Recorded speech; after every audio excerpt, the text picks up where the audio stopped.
Shalom, salam satu tubuh Kristus, saudaraku terkasih dalam Tuhan. Salam Indonesia, aku yang semakin diberkati oleh Tuhan Yesus. Bagaimana kabar saudaraku terkasih dimanapun saat ini berada? Satu doa saya, tetap semuanya aman dalam perlindungan Tuhan. Tetap semuanya penuh sukacita.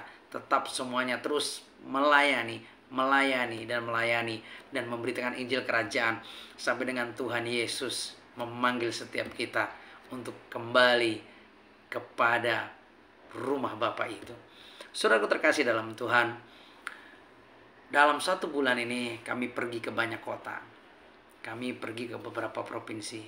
Kita banyak melayani banyak orang. Bersyukur untuk semua anugerah itu, bersyukur untuk semua perkenanan itu, saudaraku terkasih dalam Tuhan. Dan saya sungguh-sungguh merasakan kemurahan Tuhan yang terus mengajar dan memberkati kami, sehingga kami boleh terus belajar menjadi hamba Tuhan yang melayani Tuhan sampai dengan garis akhir kehidupan nanti pada akhirnya oleh kekuatan yang daripada Tuhan. Saudaraku terkasih dalam Tuhan, berbicara tentang sebuah pelayanan gereja adalah berbicara tentang bagaimana memenangkan jiwa-jiwa, bagaimana menggembalakan dengan benar sampai dengan setiap orang akan berkata, aku akan diam dalam rumah Tuhan sepanjang masa. Saudaraku terkasih dalam Tuhan, bicara tentang pelayanan pribadi, setiap kita diberi mandat, diberi otoritas untuk melakukan kehendak daripada Bapa. Tapi juga kita diberi pertolongan yang sempurna senantiasa oleh Roh Kudus Tuhan dan janji-janji Tuhan yang pasti dikenapi dalam kehidupan setiap kita. Saudaraku terkasih dalam Tuhan, jika kita melakukan seluruh perintah Tuhan, itu baik.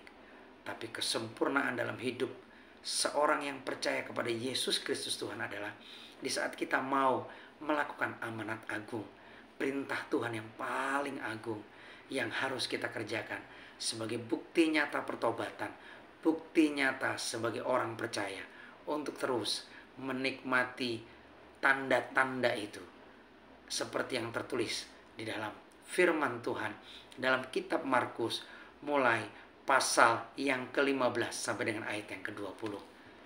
Kitab Injil Markus pasal yang ke-16 ayat 15 sampai 20 berkata begini.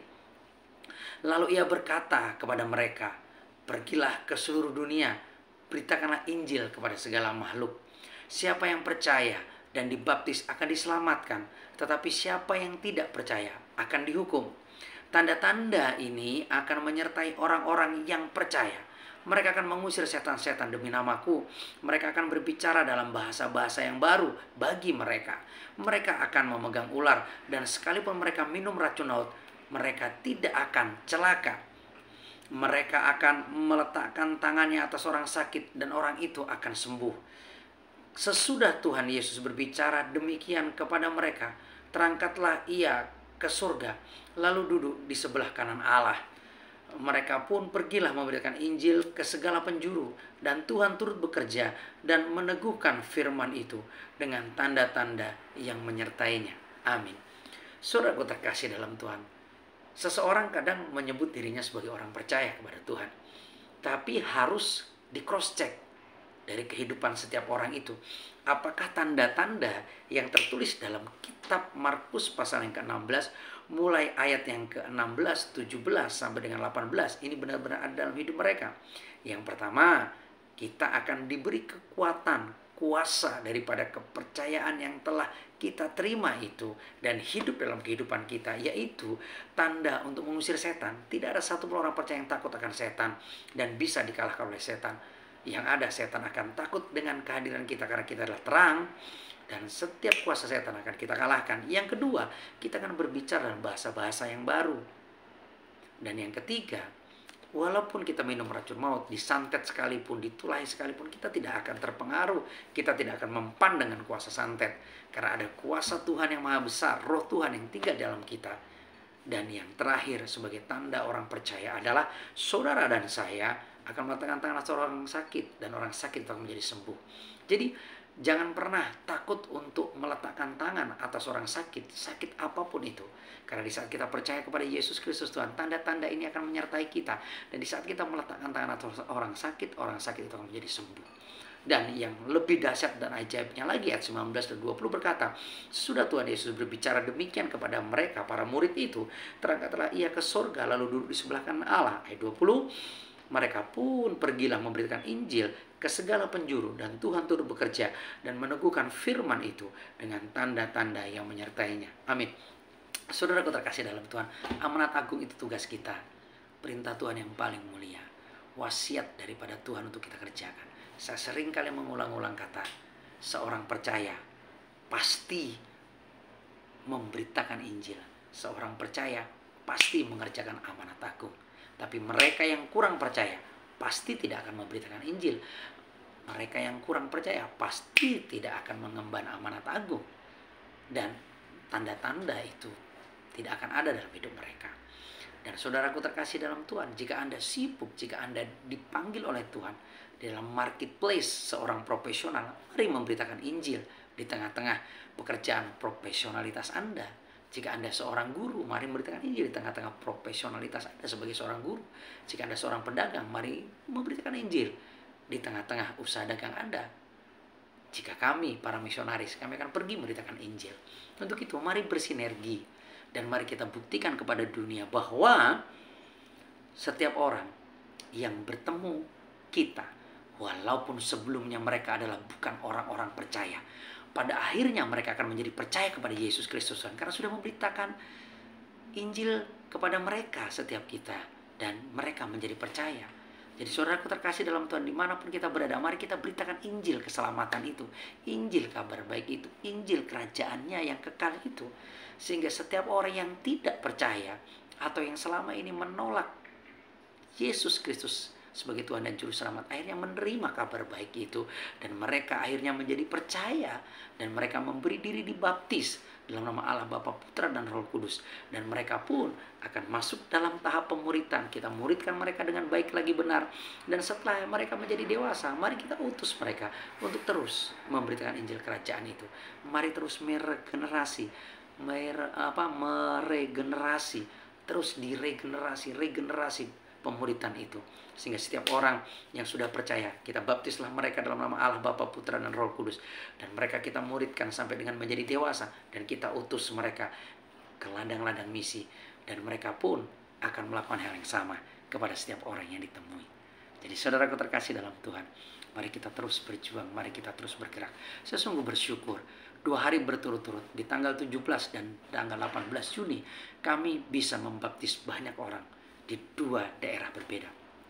Tanggal 17 Juni kami boleh membaptis 6 jiwa baru di sebuah pantai di Kabupaten Kepulauan Karimun, Kepulauan Riau.